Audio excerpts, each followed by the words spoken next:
All right, welcome in, ladies and gentlemen. It's been a long time since we've been here, and we are finally back. We did tease a season 2, but this is the real season 2 premiere. We got a new company we're working with. We got new sponsors we're working with. I have a new ACL. George has a new outlook on life. Yeah. And we are rocking and rolling. Welcome to the bench sheet. Kevin's still fucking saying nonsense, so we're here. We're alive and well. But yeah, Kev has a new ACL. We got some new things cooking up. So the bench sheet is alive and well. I know you guys thought that we had fallen off, but we're gonna still keep giving you guys freaking content. And I think now it's gonna be, now that we've partnered up, I don't even know if we can quite give the, like, we can tease it. I don't know if we can quite give the announcement, but I think we're just gonna it's gonna start cooking. Yeah, we're rolling. We're gonna be rocking and rolling. Speaking of rocking and rolling, well, before we get to that, I would like to announce I am on a cane, which is a big improvement from crutches. So what Kev was essentially saying was he's excited that the Cavaliers are rocking and rolling. They are. The Cavaliers, man, not just the hottest team in basketball, which I think you could have said for the first 10 games. It's a hot team. Yeah. We are a third away through the season. Safe to say maybe the best team in basketball or a top team in basketball. What has it been like this year, now, again, being like a third of the way into the season? What has it been like playing on this new look Cavs team, which is kind of not a really new look, but it is. I mean, when you do say new look, I mean, sometimes when you get a new leader at the helm, it's kind of like a new look. Like we've been able to tap into different things, like mother flipping Evan Mobley is out here looking like a beast. And, you know, and the crazy part about perception in the NBA is that people would have been like, oh, he's not that good, blah, blah, blah. And then you see like a coach uses him in a different way, and it's like, damn, look how good he can be. It's almost like if you're in a desert and someone's selling water, there's going to be a lot of value for that water. If I'm over by a lake, it's like, who gives a shit? Yeah, who cares about that water? Yeah. So it's, you got to be in the, you know, the right place and put in the right positions to be valued. And I think Evan has kind of untapped a whole different dynamic to our team, and it's been awesome. Now, I think for like the casual fan, it's going to be hard for them to really understand like how a coach can do that, meaning how a coach can kind of put players in a totally different situation that's going to allow them to blossom.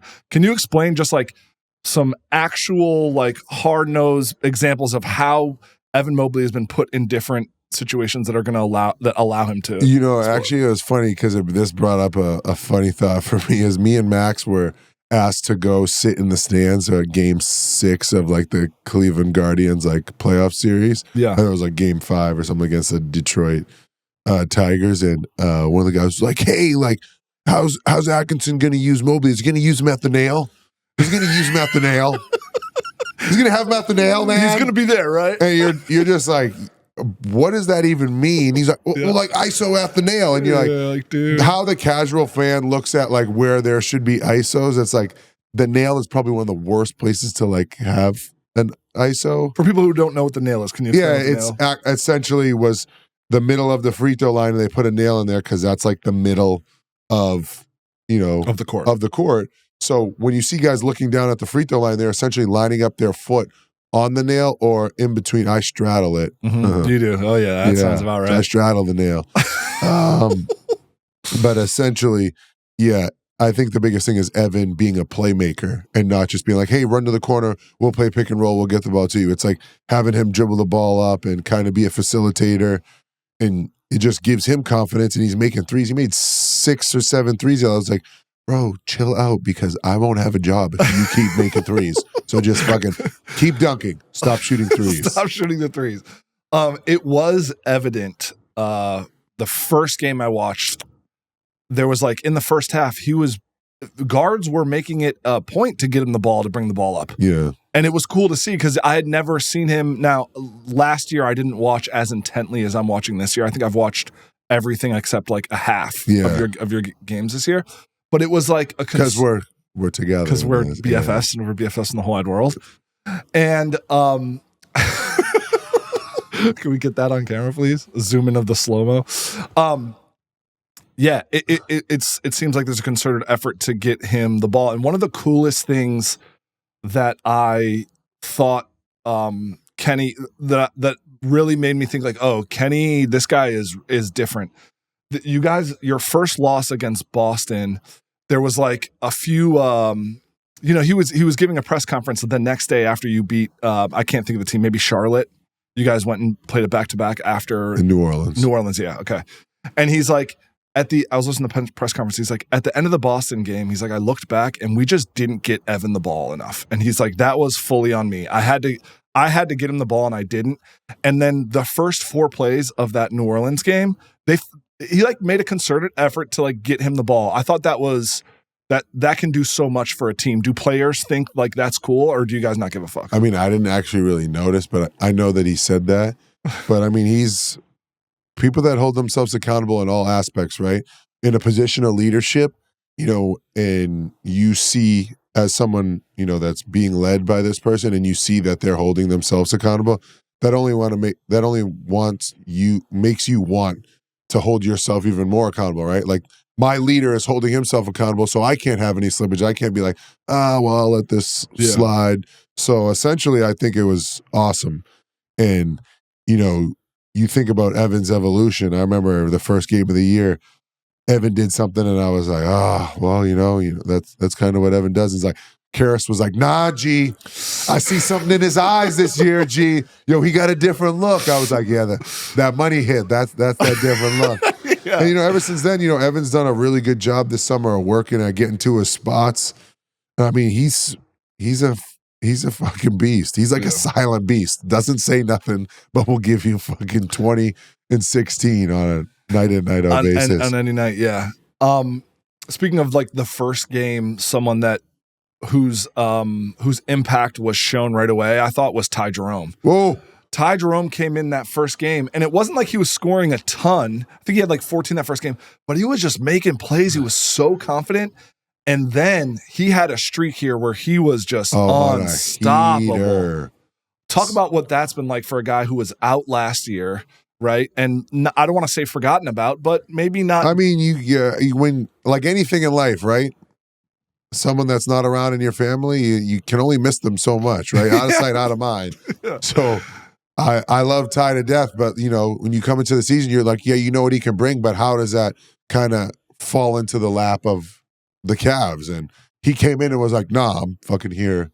Yes. I'm here to stay. And he's done an incredible job. Like you said, we're a quarter of the way through, and he's still, making his presence felt night in and night out. And then when you guys have, we have guys that, miss games or sit out, he comes in and like, you look at that New Orleans game, he went off for freaking 30 in the first half. Crazy. And that was like, I almost felt like I was at Chris Brickley's Black Ops runs when he was like coming over half court and like making a 3, and then the crowd would be like, and he shot another one. And we'll have to pull the clip, but at the last play of the half, he like drove it in and could have shot it, but he kicked it out to me, and I was wide open because their whole team was trying to guard him. Yeah. And I missed it, and he was like, should have shot only because you're my guy. Past that, anybody else, I would have just fucking shot that. Yeah, I was like, yo, mad respect. No, that was like, I had so much fun watching him because the crowd was really going insane. But he's just like he's so confident. It's just like his little. I think they call it the Pinoy step. Where time out? What on the internet it's called that the Pinoy step? Pinoy step, yeah. Where he's driving. Whoever came up with that, please give us a written description, please. Send it to kevininfo@thebenchsheet.com. Yeah. That's what it's called on TikTok. But he's driving, and on his first step, he pump fakes and then brings it back down. And it's not even a pump fake because he's like, no, he just shows the ball, and people are like, they just go nuts, and then he just floats it right over the front of the rim. It's like when you get that bicycle taken off your leg over there, maybe you'll learn how to do it. I'll learn how to do it. I'm going to be getting my bad. buckets. I didn't see it. You still here? Okay, so we've covered these two. Obviously, we have to talk about how well you're playing as well in this new system. It's very unbecoming when someone talks about themselves, but I'm willing to take a deep dive into it. You, how can I give you an career low and 3-point field goal percentage? You're playing fucking awesome, kid. That's Keep going. Well, I think you and I have talked about this, just like via text and stuff. Is you're doing so much more on the court than you used to do. Last year, it seemed, again, I don't know the ins and outs of it, but it seemed like your focus was make threes, and that's really it. And once in a while, like on the game where you went off for 33, which is one less than my career high, no big deal, on a running clock also, because I'm really Shut up. That was season 1. We're done with it. You, again, I think it's the system you're playing in. You're cutting to the hoop a lot more. You're finishing. I'm doing them cool moves that Big G be doing. Fresh moves. And again, at your own pace, just kind of like getting there. Shout out Ty Jerome. You're teaching me to play at my own pace. Teach him the Pinoy step. Speak a little bit on what it's been like to, on the outside, see like you're capturing some of your old. I mean, I watched a lot of George Niang before we even knew each other in Iowa State. This is a lot of George Niang. This is a lot of old school vintage, as they say. George Niang. What's it been like? I just think when you have like someone like Kenny that empowers you to kind of be the best you that you can be, like why stop? Like he always has a saying, where he's like, coaches that say, oh, no, these guys don't get it. No, like we're not teaching it right. Yeah. So when you have someone that's constantly looking to, improve himself and, improve his players, that not only makes you want to pour into the situation, but continue to pour into yourself. So I've been able to kind of like, not rejuvenate, but kind of like feel accepted, not trying new things, but doing things that I wasn't doing before. Like you said, it was just get out there and shoot, but also freaking Kenny's like, if I'm going to play you, you're going to fucking try on defense. Like, you're going to put maximum amount of effort in defense. Like, yeah, it's cute. Yeah, George Niang can, play offense, but like, you're going to put forth a shit ton of effort on rebounding, defense, communicating, and being a connector. And I think someone that instills that belief in you, you're almost like, yeah, like you got my back. I'm going to show you why you should have my back. You know what I'm saying? Yeah, because I would never want to let you down. That's coaching 101. I think that's what separates good coaches at any level, are ultimate motivators. He seems like he's found a way to motivate not only you, but the rest of his team. Yeah, he's awesome, man. Yeah. I can't say enough things about him. He's just, he knows what he's doing from a standpoint of basketball, but he also takes it to another level with his leadership habits and his routines that help us, tap into a whole nother realm of what we can become. You talk about the defensive end, and obviously this would be awesome if you had like some defensive statistics. Hey, our statistician was out this week, so next week we'll get you what the Cavs are. What have you heard about your defensive statistics? Because I'll just tell you what I see. You tell me your defensive statistics. I think as a team, I think we're a top 10 team or a top 7 team defensively, essentially because you have Evan Mobley and Jared Allen. It's like, hey, pressure, don't let these guys shoot threes, and then those, hey, you guys come over and block shots. I think it's so much more than that. I'm sure you're but you're the prototypical fan, so I think you guys rotate so well. You seem so connected on the court, which I think is like, that's what separates good defenses from good D. Look, you got that great D. You could that's not funny. That's a wiener joke. I'm not allowed to make wiener jokes. You could have 3 really good on-ball defenders that if they don't know how to play in a defensive scheme, you're not necessarily going to have a great defensive team. And the number one example of that, at least at the beginning of the year, were the Knicks. They hadn't quite played together a lot, but you had a lot of really good on-ball defenders, but their defense was kind of trash, at least the first few weeks. And I think a lot of it is like you personally, what makes you a really good defender. Put that belly on them. It's not the belly. It is physicality, sure, a little bit, but you never get put in bad situations. You're never in really long closeouts unless you're running someone off the 3-point line. You're like, if you do get like blown by, you're at least riding them a little bit to make it difficult on them. I do. You got to ride that D. No. Ride them to the hoop. Ride them to the hoop. My bad. This is a sports podcast, dude. You're also taking charges. Which, when was the last time you took a charge in the NBA? No, I mean, I would hate for you to assassinate my character like that because, I've been known to take charges, or, the stuff that, we'll show the clip because it's viral with the ones they don't call on Jason Tatum. JT, you fucking call the league and tell them that was a freaking push off, dude. And by the way, I had your back on that. I didn't tag you in all my Instagram stories that I was making about that because I didn't want to put you on blast. It'd be your own people. No, I had your back. I was saying, guys, if you watch the game 2 plays before, you got that charge call. I know. You got that exact charge call. And then you take it again, and it's obvious. I mean, Jason Tatum is a beast. He is. No, don't be giving out compliments to dudes we got to play against. He lowers that shoulder to get to his spot every single time. And Kenny was like, what do we got to do to get a freaking charge call? Give me one of these. But you've played great in both Boston games, and you guys are 1-1. Also, everyone's like, oh, well, the Celtics were down a starter. You guys have been down starters the entire time. Get ready. The return of Max Smith-Strus. Sheesh. It's coming. I ain't giving out, any tips or nothing, but it's coming. I'm excited to see what your team looks like. My God, you guys are going to be deep on the basketball court. Again, you're immediately thinking of wiener jokes.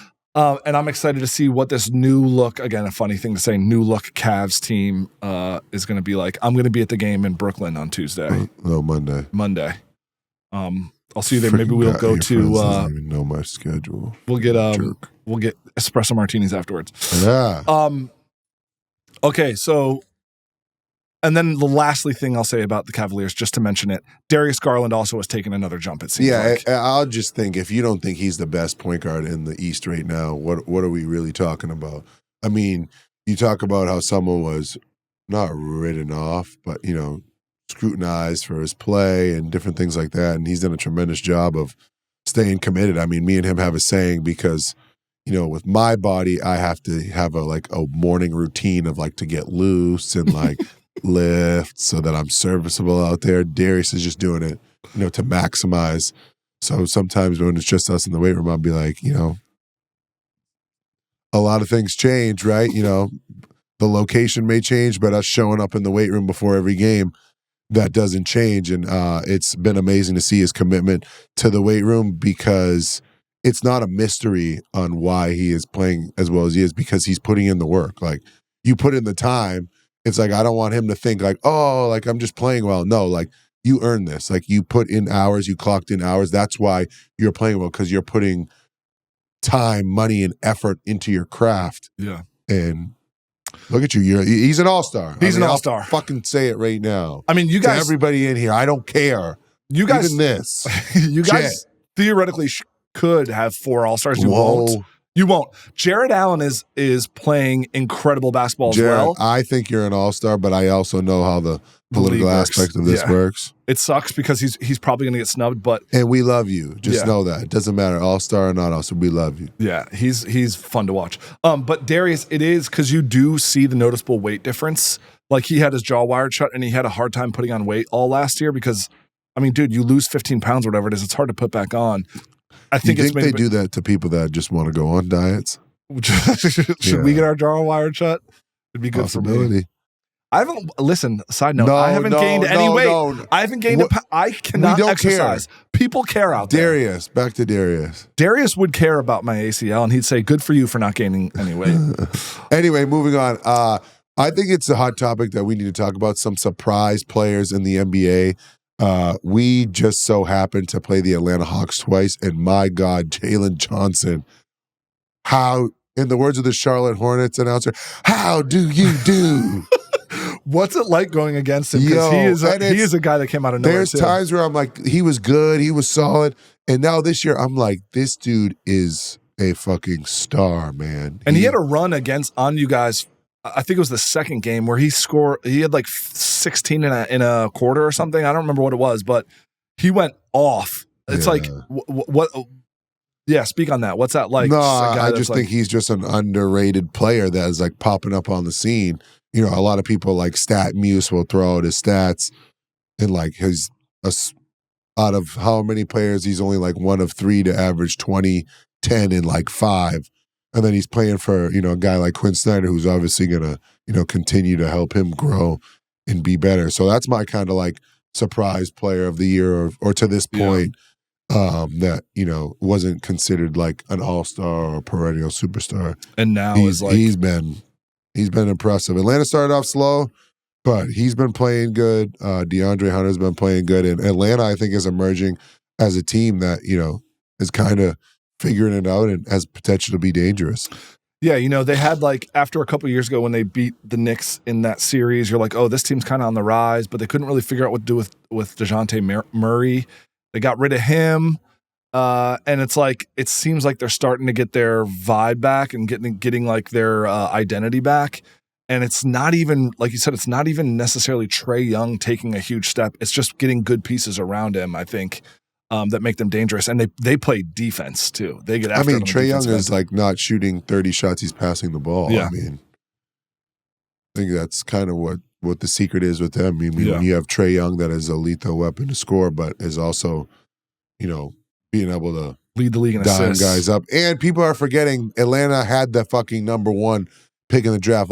People are like, oh, Zachary Richeche, he was picked number one. So I don't want to hear he's not that good. He's on a playoff team and he's the number one pick. So clearly he has enough talent. Yeah. And they're kind of figuring out, especially when you have Bogdanovich and DeAndre Hunter. It's a lot of money to be having coming off the bench, but they're making it work. Yeah.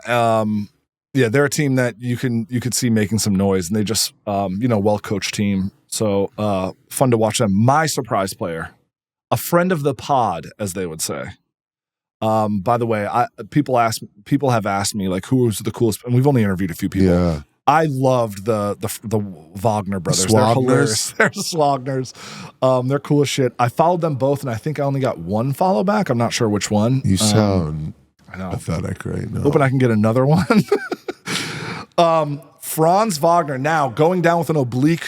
I don't know if it's a tear or what, but he's going to be reevaluated in 4 weeks.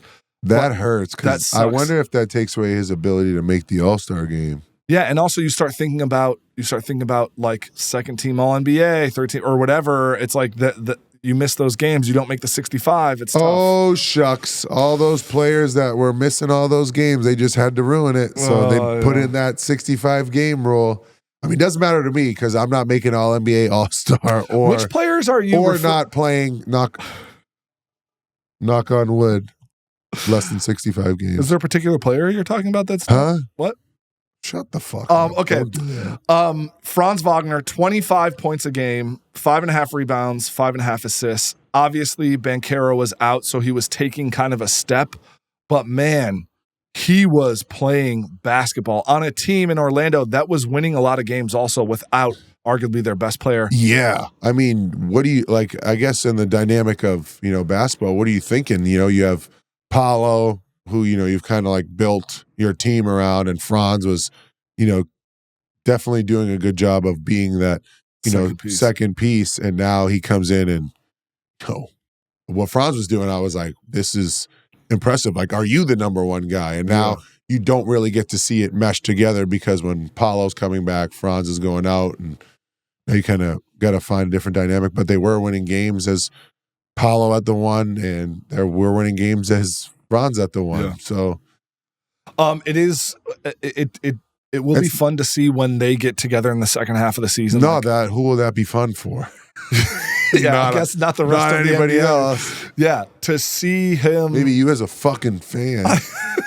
It will be fun to watch. And if for whatever reason the Cavs are matched up against the Cavs or against the Magic, the Cavs match up the Cavs. I'm going to go to another game in Orlando because that is a fun place to watch a game. But it is the guy shooting he's shooting the shit out of the ball. He's big. He can handle it. He can get to the rim. You talk about a guy, and now all of a sudden you have two huge, bigger sized wing players. It's what a dynamic duo, as they would say, in years to come. That's going to be tough for the Eastern Conference. What a dynamic duo. This guy worked at Sports Center.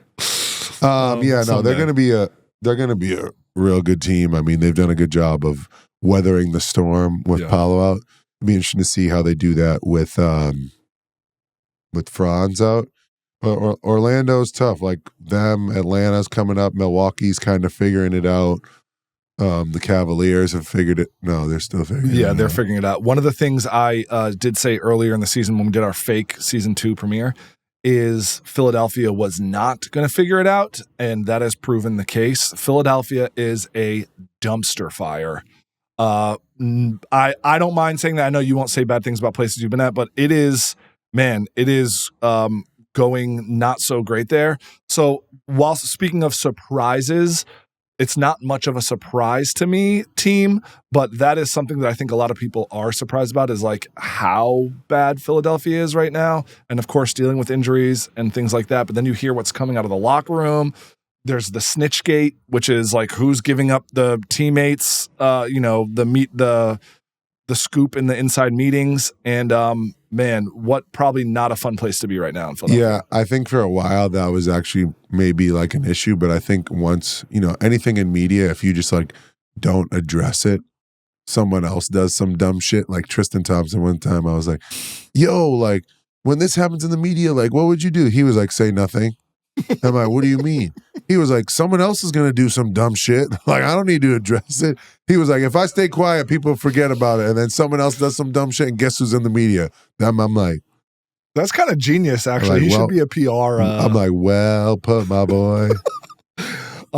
Yeah, that's actually good for how fast news cycles move. Yeah, it's probably a good just shut up, don't say anything, and then someone else will. You ain't the only one that's doing stupid stuff out here, dude. Okay, now speaking on the positive side of teams that I think are surprises, I got one, and that's the Houston Rockets. The Houston Rockets have, I think it's 5 players averaging double figures right now. Hold on, let me guess. Ready? Okay, hold on. Let me pull it up, and then you guess if you can. And if you can get way more than 5.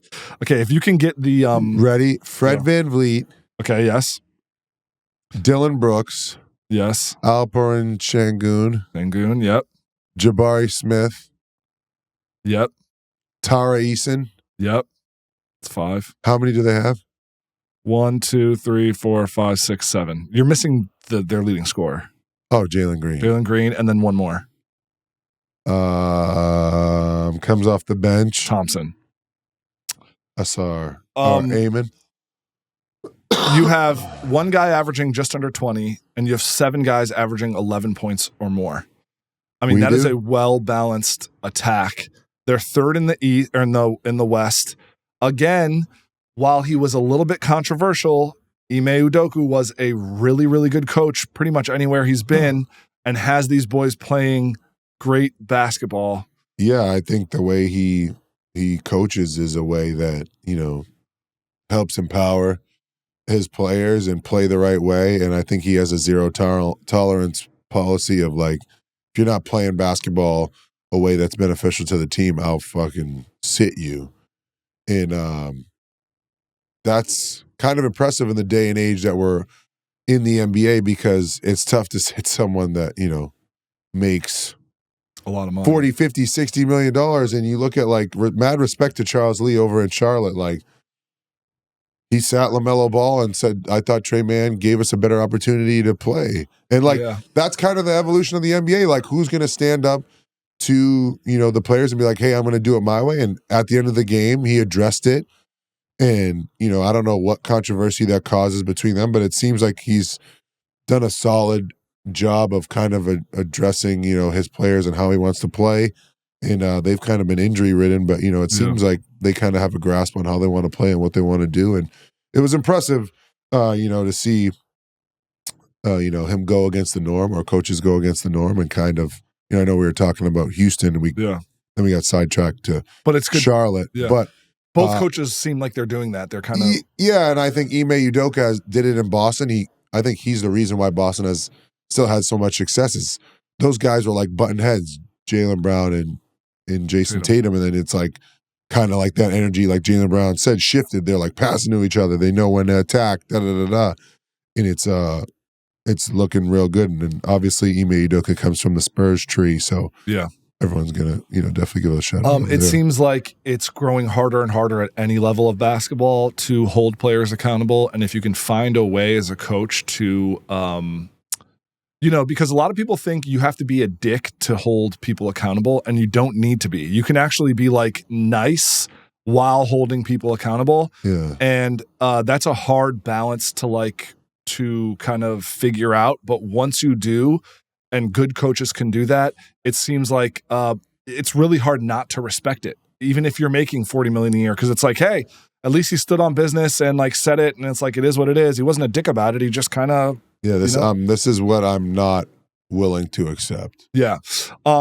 This is a sidetrack, and I know you love my stories. I went to see when I was coaching Division III. I went to go see Jay Wright practice, and Jay Wright.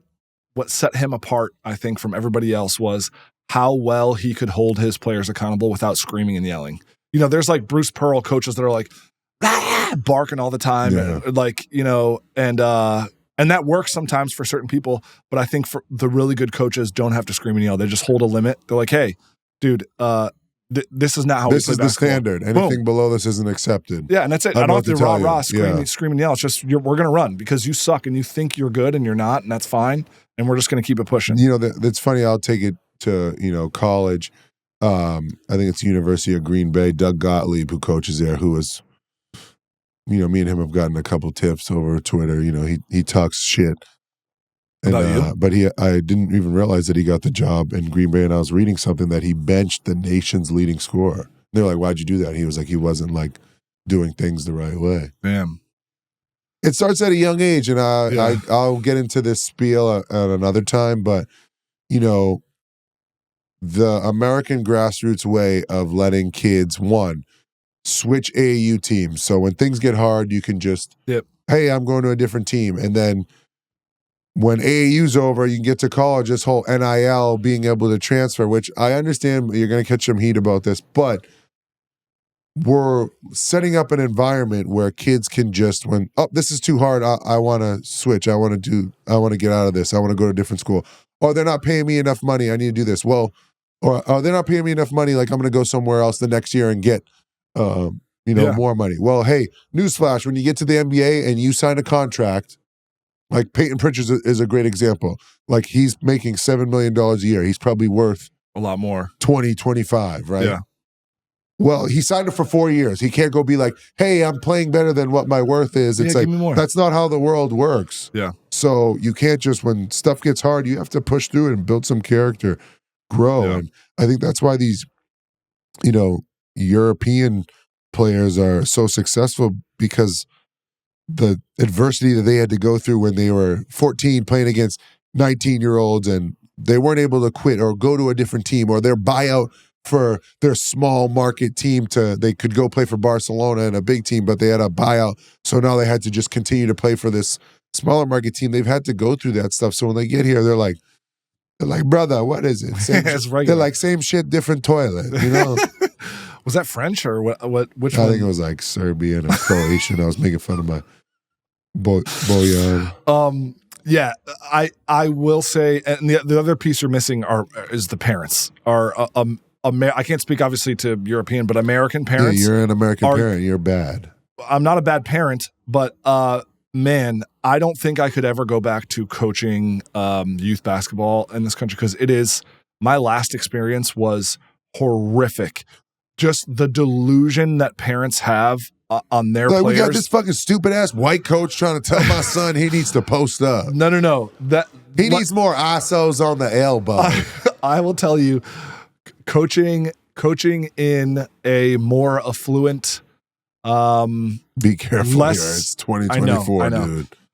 About to get this much show worse canceled. If I ever go back to coaching, it will be in Brooklyn. I'm not going to go back to the suburbs. It was a not fun experience. I had great players and great kids that I still keep in touch with, that I built relationships with. The parents on some of these kids, not all of them, but some of the bad ones are so much worse than you could think. And not only pushes out really good coaches, not saying I was one of them, but I see a lot of these high school coaches that are great coaches just be like, I'm done with this. Not only does it do that, it ruins the experience for the kids too, you know? Yeah. Okay, anyway, George hates when I talk about because nobody gives a shit about, you know what I mean? I don't agree. Listen, chat. Put in the comments if you like when I talk about high school basketball. I was a good high school basketball coach. You sucked, and that's why you're sitting here. We're going to bring on some of my contemporaries that are that have been doing that are in New Jersey and New York City for a long time, been successful basketball coaches, and I'll let them speak about me. You'll be surprised. Yeah. Okay. Anyway, okay, I want to get your take on something else. Your boy, speaking of European, Nikola Jokic, my goodness, with He's a 56-piece last night. Fucking heater. 32, 13, and 10. Averaging 32, 13, and 10. He's going to get his 4th MVP, it seems like. No way. Really? You think with those stats that they give him an MVP? Speak on it. What's it like playing and guarding him? What's it like? You beat him the other night when he had a triple-double, which was great, and you guys played a great game. Yeah, it was funny because, we ended up beating him, and he was the only person that, really scored. And I don't want to say we manipulated the game because, there's a lot of different things that go into winning, but we got into a locker room and I was like, I was like, Jared, because he guarded him the whole time. I'm like, you did a fucking phenomenal job on him. And then I looked at Sachin, I was like, hey, I'm 29, 13, and 11. And I was like, no, seriously, it felt like you helped us win that game. I know, like, he's going to get his stats. And then the next 3 games, it was like 56 and 14. Like, I'm like, see 29. You did your job. 29 was an off night. Well, the best players do it quietly. When you walk away and you're like, oh, shit, I didn't even realize he had fucking 30 on us, right? And if you can limit, sometimes it seems like I'd be curious to hear what the game plan is, because is the game plan like make it a little bit tough for Jokic, but let nobody else beat us? Yeah, I think that's kind of what you have to do is, you want him to take as many shots as possible, because when he's passing the ball and they're flying all over the place looking, like $1 million, it's not easy to guard them. Like, you look at like their championship team 2 years ago, like Bruce Brown, he's getting, 12, 13, 14 points, the KCPs, all those guys are benefiting from his ability to pass. And then, you add Jamal Murray into the mix, their dynamic pick and roll, that they play, it just goes to show you that, yes, this guy can score 50 plus points, but when he's passing and getting all these other guys involved, that's like 100 points he's contributing to. Yeah, it's almost like you let him get into a rhythm, let nobody else get confident, because then you're dealing with 4 people that feel confident because of Jokic. Yeah, like you can withstand like the 40 from Jokic. You can't withstand 40 from Jokic, 30 from Murray, 15 here. 10, 15 from Braun, 22 from Aaron Gordon. Like, all of a sudden you're at like 160. Like, God, how the fuck do we get here? Yeah. So. No, and you guys, well, I think also what helped you guys is like you guys can also score with the best of them. You guys put up fucking points. Yeah. And I feel like that's what sometimes you got to do with a team that has such a dynamic offense when Jokic is in, is score with them also. Do you guys talk about that also? Like, hey, we got to play fast, or is it just? Yeah, I think Denver. This is gonna sound weird, but analytically they're playing really fast, and I think it's because they want to avoid a half court game with a lot of people just from the defensive side. So they're playing fucking super fast. Like, if you watch highlights of Jokic, we'll clip some up for you. He's just flying down the court, throwing the ball ahead, and getting these guys involved because he knows in the half court, there's just going to be so much space that isn't going to be there like there is in transition. But obviously, I think, playing fast with them or playing fast in general for us is something that we've wanted to do. It's kind of tapped into a whole new thing for us. We have 2 bigs that are actually good at running and getting out and sprinting the floor. And then we have guards that can shoot off the dribble. So playing fast and scoring is a works for you every guys. Night thing that we want to do. Yeah. One thing I do, one of the most impressive individual skills that I've seen from you guys is how fast Jarrett Allen can play while being so patient in the post. Like, he'll catch the ball like in, sometimes you'll have like that like baseline cut and they'll dish it back to Mobley, who's like coming in from the top. I'm sorry, Allen is like coming in from the top, and he'll like catch it and he'll stop with 2 feet and like after coming off of like a lot of momentum and like get to his up and under. It's like, it's crazy to see how fast he can play and then how patient he can be right away. That's why we pay him the big bucks, man. The silent assassin. Exactly. It's been fun to watch it. He's a good player. Real quick, you got to give us a surprise team in the NBA. You didn't give us that yet. I did. I said the Atlanta Hawks. Oh, yeah, you did. Did you give us a player? Jalen Johnson. Okay. So you did 2 for 1? What the fuck is wrong? You're supposed to pick another team. Okay. Well, then I'll pick another one. No, now it's not. Yeah, it's not Not as cool. And now No, it's not authentic. But hey, can you please do some more talking about the good stuff that's been going on for this podcast? Who we're getting involved with? Since I can't because it gets a little dicey. No, I think we can. Number one, shout out that we just signed our first deal with MyBookie. We don't have the ad read yet today, but shout to MyBookie. Go sign up. I'm sure there'll be a promo code. We can tag the promo code on the screen here. Go sign up. You'll get some sort of deal. It'll be cool. MyBookie is so much better than any of these other. I don't want to say half-rate sports betting platforms, but MyBookie is the best. We're excited about this partnership. And last but not least, we're look forward to weekly episodes coming from here on out. We took a little break. I got an ACL reconstruction. Yeah, this guy thought he was Michael Jordan at the YMCA. Now look at him. And now I will never play basketball again, as my wife says. And I'm just, maybe I'll be a CrossFitter. I'm not sure. There you go. You fit the mold.